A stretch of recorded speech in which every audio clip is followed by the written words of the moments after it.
नमस्कार दोस्तों, मैं विजयपाल एक बार फिर से स्वागत करता हूं आप सभी का आपके अपने channel simple maths for you में। दोस्तों स्वागत है आपका आपके अपने चैनल जो बनाया है हम लोगों ने आपकी मैथमेटिक्स की नॉलेज को बढ़ाने के लिए, और इसमें हम आपके सहयोग से काफ़ी हद तक कामयाब भी हुए हैं, हमारे उद्देश्य में सफल भी हुए हैं। उसके लिए आप सभी का बहुत बहुत धन्यवाद। इसी सीरीज़ में हम आज एक नई वीडियो सीरीज़ का शुरुआत कर रहे हैं जो हमारे लिए बहुत ही ज़रूरी है और जिसकी अन्य पार्ट में भी ज़रूरत पड़ती है, इसलिए हम आज इस सीरीज़ का शुरुआत कर रहे हैं। इस सीरीज़ का नाम है कोऑर्डिनेट ज्योमेट्री यानी निर्देशांक ज्यामिति। क्या होते हैं कोऑर्डिनेट, क्या होते हैं निर्देशांक, ये सब हम इस वीडियो सीरीज़ में देखेंगे। तो वीडियो शुरू करने से पहले मैं आप सभी से रिक्वेस्ट करता हूँ कि आप इस वीडियो को लास्ट तक देखिए, फुल आवाज़ में देखिए, सभी को शेयर कीजिए, लाइक कीजिए, कमेंट्स कीजिए, ताकि आप हमसे बिल्कुल इंटरेक्ट होके और इस मैथमेटिक्स को सीख सकें। तो चलिए शुरू करते हैं। देखिए आज पहला लेसन है। आज हम सबसे पहले ये समझेंगे कि निर्देशांक ज्यामिति क्या होती है। ठीक है, निर्देशांक ज्यामिति क्या होती है। देखिए ज्यामिति का मतलब क्या होता है। ज्यामिति का मतलब होता है जियोमेट्री। आपने पढ़ा होगा जियोमेट्री। अब इसके अंदर जियो शब्द का मतलब होता है जमीन। जियो शब्द का मतलब क्या होता है जमीन, और मेट्री का मतलब होता है नापना, यानी इसका शाब्दिक अर्थ है जमीन को नापना। ज्यामिति का शाब्दिक अर्थ क्या है, जमीन को नापना। अब जमीन को नापने से मतलब है कि जमीन पे या किसी भी समतल पे अलग अलग आकृतियां होंगी, उसको हम नापेंगे तो वो जो ब्रांच है उसको हम क्या बोलेंगे, ज्यामिति ब्रांच में बोलेंगे। और निर्देशांक क्या होता है, निर्देशांक का मतलब होता है कि निर्देश देने के लिए जो अंक होते हैं, जब हम किसी को भी काम करने के लिए निर्देश देते हैं तो ज़मीन पर या किसी समतल पर हम कुछ निर्देशों को अंकित करते हैं, उन्हें हम क्या बोलते हैं, निर्देशांक बोलते हैं। जो ये क्या होता है, ये एक तरह के नंबर होते हैं। ये एक तरह के क्या होते हैं, नंबर होते हैं, जिससे उनकी पहचान होती है कि कहाँ पर वो चीज़ है या कहाँ पर उसका एड्रेस है। ठीक है। अब यहाँ पर ज्यामिति में क्या होती है, ज्यामिति में बहुत सारी आकृतियाँ होती हैं, जैसे वर्ग हो गया, आयत हो गया, त्रिभुज हो गया, इस तरह की बहुत सारी आकृतियाँ होती है। ये सारी आकृतियाँ हमने रेखागणित में पढ़ी है, ज्यामिति में पढ़ी है, लेकिन अब हम इनको निर्देशांकों की सहायता से और पढ़ेंगे और समझेंगे, ताकि उनकी जो कैलकुलेशन है वो बिल्कुल ईजिली हमारे समझ में आए। तो ये होती है निर्देशांक ज्यामिति, यानी वह शाखा, गणित की वह शाखा जो ज्यामिति को निर्देशांकों में अध्ययन करती है या ज्यामिति का निर्देशांक रूप में अध्ययन करती है, उसे हम क्या बोलते हैं, ज्यामिति, निर्देशांक ज्यामिति बोलते हैं। ये वैसे तो गणित का पार्ट है, लेकिन ये फिजिक्स में, विज्ञान में बहुत ज़्यादा काम आता है, और स्पेस में जब हम काम करते हैं या एरोनॉटिकल इंजीनियरिंग होती है या जैसे पायलट्स वगैरह होते हैं, तो उनके लिए ये चीज़ बहुत ही ज़्यादा काम की होती है। तो निर्देशांक ज्यामिति क्या होगी, यानी ज्यामिति का निर्देशों में अध्ययन करना निर्देशांक ज्यामिति कहलाती है। यानी हम यहाँ पे लिख सकते हैं ज्यामिति का निर्देशों में अध्ययन करना। ठीक है, उसे हम क्या बोलते हैं, निर्देशांक ज्यामिति कहलाती है। अब निर्देशांक ज्यामिति जो होती है वो दो प्रकार की होती है। एक तो होती है 2D और एक होती है 3D। एक होती है 2D, एक होती है 3D। इसको बोलते हैं द्विविम निर्देशांक ज्यामिति और इसको बोलते हैं त्रिविम निर्देशांक ज्यामिति। ठीक है, और समझने के हिसाब से मैं 1D और बना देता हूँ, एक विम निर्देशांक ज्यामिति। क्या बना देते हैं, एक विमीय। हालांकि ये ब्रांच होती नहीं है, ऐसा कुछ भी नहीं होता, लेकिन समझने के हिसाब से एक बार मैं इसको 1D बता देता हूँ, ताकि 1D 2D और 3D, एक विमीय, द्विविमीय और त्रिविमीय, ये तीनों आप समझो, ताकि आपको ये चीज़ बिल्कुल क्लियर हो जाए। ठीक है, तो सबसे पहले हम ये चीज़ क्लियर करते हैं कि 1D क्या होता है, 2D क्या होता है और 3D क्या होता है। ठीक है, चलिए शुरू करते हैं। ध्यान से समझना इस चीज़ को, ये आपके हमेशा आगे तक काम आएगी। देखिए सबसे पहले हम लेते हैं एक बिंदु। क्या लेते हैं, सबसे पहले हम एक बिंदु। ये मैंने लिया एक बिंदु। ठीक है, अब वैसे तो ये बिंदु, इस बिंदु की कोई ना कोई लंबाई होगी, कोई ना कोई चौड़ाई भी होगी, लेकिन गणना में हमेशा बिंदु को हम क्या मानते हैं, बिंदु को हम मानते हैं शून्य विमीय। क्या मानते हैं, शून्य विमीय। यानी इस जो बिंदु है इसकी ना तो कोई लंबाई होती, ना कोई चौड़ाई होती, ना ही कोई ऊंचाई होती, इसलिए इसको बोलते हैं शून्य विमीय या 0 डायमेंशन। ठीक है, 0D हम इसको बोलते हैं। अब हम एक काम करते हैं, ये जो शून्य है, सॉरी, ये जो पॉइंट है, इस पॉइंट को एक एक करके हम जोड़ते जाते हैं। जैसे मैंने एक ये रखा, एक पॉइंट इसका आगे और रख दिया, एक पॉइंट इसका आगे और रख दिया, एक पॉइंट इसके आगे और रख दिया, इस तरह से मैं पॉइंट रखता गया एक के आगे पॉइंट। तो जब इस तरह से मैं बहुत सारे पॉइंट एक के आगे एक रखूँगा तो मेरे पास एक सीधी रेखा प्राप्त होगी, सीधी लाइन प्राप्त होगी। ठीक है, इसमें केवल लंबाई है, चौड़ाई और ऊंचाई कुछ नहीं है, तो हम इसे क्या बोलेंगे, एक विमीय। हम इसे क्या बोलेंगे, एक विमीय या 1D, 1 डायमेंशन। ठीक है, अब यहाँ पर हम बोल सकते हैं रेखा, रेखा होती है या किरण जो होती है उसी को भी हम बोलते हैं, ठीक है। ये होती है एक विमीय।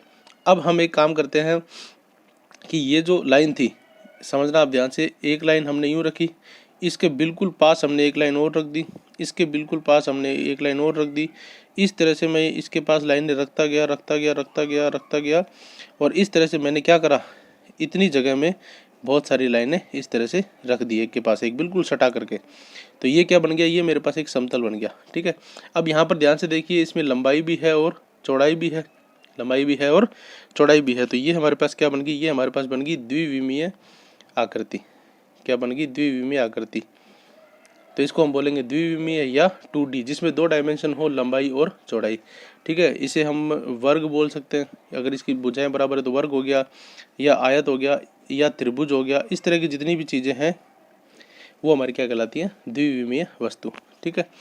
और उसके बाद आप समझिए, ये एक इसी तरह का एक समतल मैंने लिया, उसके ऊपर एक और रख दिया। जैसे ये मैंने एक समतल लिया इस तरह का, इसके ऊपर मैंने एक समतल और रख दिया, इसके ऊपर एक और रख दिया, इसके ऊपर एक और रख दिया। इस तरह से मैं एक के ऊपर एक रखता गया तो मेरे पास क्या आ जाएगी, एक इस तरह की आकृति आ जाएगी। ये इस तरह की आकृति मेरे पास एक आ जाएगी, ठीक है ना। अब इस तरह की आकृति में आप ध्यान से देखिए, लंबाई भी है, चौड़ाई भी है, और ये जो है जिसे हमने एक के ऊपर एक रखते गए तो ये हमारे पास क्या आ गई, इसकी मोटाई भी आ गई। मोटाई को हम हाइट लिख देते हैं या डेप्थ भी लिख देते हैं, कुछ भी लिख दो। तो ये आ गया हमारे पास इसकी लंबाई, चौड़ाई और मोटाई। तो यहाँ पर देखिए, इसे बोलेंगे हम त्रिविमीय वस्तु या 3D वैल्यू। क्यों, क्योंकि इसमें 3 विमाएँ हैं, लंबाई, चौड़ाई और ऊंचाई। इस तरह से 3 विमाएँ होती हैं। अब वैसे कहने में तो 4D 5D आगे 6D तक कोई कहता है 7 आयाम होते हैं, लेकिन गणित में और विज्ञान में हमारे जितना भी सिलेबस है उसके अकॉर्डिंग हमें यहाँ तक 3D तक ही देखना है। उसके आगे 4D वगैरह भी होते हैं, लेकिन वो बाद में चर्चा करेंगे, वो अलग मैटर है। तो इस तरह की जो आकृतियाँ होती हैं हमारे पास वो 3D होती हैं। जैसे घन हो गया, घनाभ हो गया, बेलन हो गया, शंकु हो गया, ये ठीक है। या इंग्लिश में बात करें तो क्यूब, क्यूबॉइड, सिलेंडर, इस तरह की जो आकृतियाँ होती है वो हमारी क्या कहलाती हैं, 3D आकृतियाँ। तो ये थी 1D 2D 3D और 0D। अब आप इसको एक शॉर्ट तरीके से बिल्कुल यूँ याद रख सकते हो कि D का मतलब डायमेंशन, या विमा का मतलब डायमेंशन यानी भुजा, जिसमें या दिशा मान सकते हो, भुजा तो नहीं, जिसमें एक भी दिशा नहीं या भुजा नहीं है, शून्य विमीय 0 डायमेंशन, जिसमें एक तरफ की विमा है या दिशा है 1 डायमेंशन, जिसमें 2 तरह की है 2 डायमेंशन यानी द्विविमीय, और जिसमें 3 तरह की है वो त्रिविमीय यानी 3 डायमेंशन।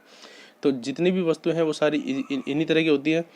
अब निर्देशांक ज्यामिति में या अलग जो ज्यामिति होती है उनमें सब में हम इन्हीं प्रकार की जो वस्तु होती है उन्हीं का अध्ययन करते हैं। आपने क्षेत्रफल, आयतन, इस तरह के सवाल भी देखे हैं, तो उसमें भी हम इन्हीं का आयतन, क्षेत्रफल वगैरह निकालते हैं, इसका आयतन, क्षेत्रफल निकालते हैं, इसकी लंबाई वगैरह निकालते हैं। ये अब हम यहाँ पर समझ रहे हैं कोऑर्डिनेट के हिसाब से। तो यहाँ पर सबसे पहले हम लेते हैं 0D। क्या लेते हैं, 0D। तो 0D जो होता है 0 विमीय, ठीक है ना। हम यहाँ देखते हैं 0 डायमेंशन या 0 विमीय। तो यहाँ पर ध्यान से देखिए, जब ये 0 विमीय है तो इसकी कोई विमा ही नहीं है। तो जब इसकी कोई विमा नहीं है तो इसको हम नाप भी नहीं करेंगे सकेंगे। तो इस तरह की कोई निर्देशांक ज्यामिति नहीं होती, यानी 0 विमीय में निर्देशांक ज्यामिति का अध्ययन नहीं किया जाता। क्यों नहीं किया जाता, क्योंकि 0 में कोई विमा ही नहीं है, तो निर्देशांक ज्यामिति का अध्ययन नहीं होगा, ठीक है। फिर हम चलते हैं 1 डायमेंशन। 1 डायमेंशन एक विमीय। अब एक विमीय में वैसे तो निर्देशांक ज्यामिति नहीं होती, लेकिन आपको समझाने के तरीके से मैं आपको समझाता हूँ। आपने एक संख्या रेखा पढ़ी होगी, क्या पढ़ी होगी, संख्या रेखा, छोटी क्लासों में। तो संख्या रेखा क्या होती है, ये एक रेखा होती है, बीच में इसके होता है 0, और यहाँ पर निश्चित दूरी पर 1, उससे निश्चित दूरी पर 2, फिर 3, आगे इस तरह से बढ़ती जाएगी प्लस में संख्याएं। और इसी तरह से 0 से ठीक पहले -1, -2, -3, -4, इस तरह से। ये संख्या रेखा आपने जरूर पढ़ी होगी। इसे हम बोलते हैं संख्या रेखा, यानी ये एक ऐसी रेखा है जो संख्याओं को प्रदर्शित करती है। बीच में 0 होता है, साइड में प्लस की संख्याएं बढ़ते हुए और इधर माइनस की संख्या बढ़ते हुए। ये जो इनके बीच में गैप है ये बिल्कुल बराबर गैप होता है। आप बनाने के हिसाब से 1-1 सेंटीमीटर ले सकते हो, 1-1, 2-2, 1-1 इंच ले सकते हो, वो अपने ऊपर डिपेंड है कि अपने क्या पैमाना लेते हैं। लेकिन ये होती है एक विमीय रेखा। तो यहाँ पे इसको बोलते तो हैं संख्या रेखा, लेकिन समझने के हिसाब से निर्देशांक ज्यामिति में हम इसे एक विमीय निर्देशांक ज्यामिति भी बोल सकते हैं। एक विमीय निर्देशांक ज्यामिति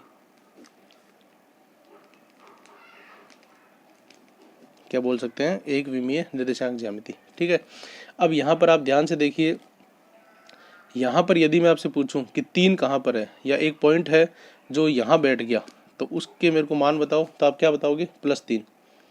ठीक है, अब मैं आपसे कहूँ कि एक पॉइंट है जो यहाँ बैठ गया, उसके मान बताओ, तो उसका मान आप क्या बताओगे? -3। यानी इस पूरी रेखा पर पॉइंट कहीं भी हो, कोई भी चीज़ कहीं भी हो, तो आप उसको, उसका जो मान है, उसके जो निर्देशांक है वो इजीली बता सकते हो। सपोज कीजिए मैंने एक पॉइंट को यहाँ रखा इन दोनों के बीच में, तो क्या आप बता सकते हो इस पॉइंट की स्थिति क्या है एक विमीय में? तो आप क्या बताओगे? इस पॉइंट की स्थिति इन दोनों के बीच में है, मतलब 1.5। क्या बताओगे? 1.5, लेकिन माइनस में, क्योंकि इधर माइनस का पार्ट है। इसी तरह से यदि कोई बिंदु इधर है, यदि कोई बिंदु क्या है इधर 2 और 3 के बीच में, तो आप उसको बता सकते हो उसकी क्या स्थिति होगी? उसकी स्थिति होगी 2.5, यानी कि 2.5, लेकिन प्लस में, क्योंकि इधर प्लस का है। आगे प्लस आप लगाओ चाहे मत लगाओ, कोई फर्क नहीं पड़ता। ये होगी हमारी एक विमीय निर्देशांक ज्यामिति, जबकि इसे वैसे हम क्या बोलते हैं? संख्या रेखा या नंबर लाइन बोलते हैं, जिसपे हम नंबर लाइन को शो करते हैं। ठीक है, अब उसके बाद आती है द्विविम निर्देशांक ज्यामिति। क्या आती है? द्विविम या द्विविमीय निर्देशांक ज्यामिति।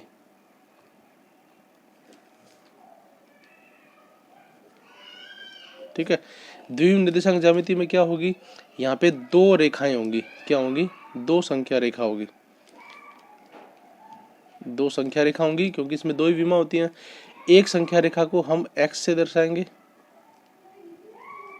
और दूसरी संख्या रेखा को हम किससे दर्शाएंगे? y से। एक संख्या रेखा को हम x से दर्शाएंगे और दूसरी संख्या रेखा को किससे दर्शाएंगे? y से दर्शाएंगे। ठीक है, अब देखिए यहाँ पर जो नंबर लाइन थी, इसमें तो एक विमीय थी, तो इसमें हमने x वगैरह कोई मान नहीं लिया, सिर्फ एक ही पॉइंट लिया, जो भी पॉइंट था उसका मान आ जाएगा। लेकिन द्विविम निर्देशांक ज्यामिति में इस तरह की 2 रेखाएं होंगी, एक को हम किससे दर्शाएंगे? x से, और दूसरे को दर्शाएंगे y से, और दोनों एक दूसरे के लंबवत होंगी। क्या होंगी? दोनों एक दूसरे के लंबवत होंगी। यानी लंबवत का मतलब है दोनों 90 डिग्री का कोण बढ़ाते हुए होंगी, और ये हमेशा एक समतल में होंगी। क्या होंगी? ये हमेशा एक समतल में स्थित होंगी। ठीक है, और उसके बाद बात करते हैं त्रिविम निर्देशांक ज्यामिति की। अब ये क्या होता है, ये लाइनें मैं आपको नेक्स्ट वीडियो में बताऊंगा, क्योंकि अभी के वीडियो में वीडियो बहुत ज़्यादा लंबा हो जाएगा। अभी की वीडियो में मैं आपको नहीं बता पाऊंगा। नेक्स्ट वीडियो में मैं आपको एक में द्विविम निर्देशांक ज्यामिति और दूसरे में त्रिविम निर्देशांक ज्यामिति, इन दोनों के पूरे चित्र बना के बताऊंगा। लेकिन अभी के लिए आप दोनों को समझ लो, जिस तरह से एक विमीय निर्देशांक ज्यामिति या संख्या रेखा में सिर्फ एक लाइन थी, द्विविमीय निर्देशांक ज्यामिति में क्या होगी? संख्या रेखा में 2 लाइनें होंगी। एक होगी, एक को हम x से दर्शाएंगे, दूसरे को y से दर्शाएंगे, और ये हमेशा एक समतल में होंगी, और दोनों रेखाएं एक दूसरे के क्या होंगी? लंबवत होंगी। उसी तरह से त्रिविम निर्देशांक ज्यामिति में 3 रेखाएं होंगी। क्या होंगी? 3 संख्या रेखा होंगी। एक होगी, एक को हम x से दर्शाएंगे, दूसरे को y से दर्शाएंगे, और तीसरे को हम z से दर्शाएंगे। ठीक है, और ये एक स्पेस में होंगी, या स्पेस में हम यूँ बोल सकते हैं कि बिल्कुल खुले स्थान पे, यानी कोई समतल नहीं होगा, बिल्कुल खुले स्थान पे होंगी। और यहाँ पर ये जो तीनों हैं, ये तीनों एक तरह से तीनों ही एक दूसरे के क्या होंगी? लंबवत होंगी। तीनों ही एक दूसरे के लंबवत होंगी। ठीक है, यहाँ पे 3। अब यहाँ पर जो 1D लाइन थी, यानी जो संख्या रेखा थी, उसमें हमें सिर्फ एक पॉइंट बताना पड़ता था। उसी तरह से द्विविम निर्देशांक ज्यामिति में 2 पॉइंट बताने पड़ेंगे, पहले को x, दूसरे को y से कहेंगे। तो यहाँ पे जो पॉइंट बनेगा उसे हम x y करके दर्शाएंगे। क्या दर्शाएंगे? x, y करके दर्शाएंगे। और इसी तरह से जो त्रिविम निर्देशांक ज्यामिति है, उसमें जो पॉइंट बनेगा उसे हम x, y और z इस तरह से डिनोट करके बताएंगे। तो अभी के लिए बस इतना ही। क्या होती है निर्देशांक ज्यामिति 1D, 2D, 3D, ये मैंने आज की वीडियो में बताने का प्रयास किया। उम्मीद करता हूँ आपको ये समझ में आया होगा। पूरी निर्देशांक ज्यामिति इसी बेस पर डिपेंड है, और इन्हीं को हम आगे आने वाली वीडियोज़ में पूरा अच्छी तरह से समझेंगे।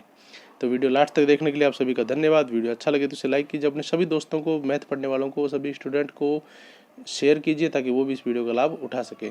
चैनल पर बने रहने के लिए आप सभी का धन्यवाद।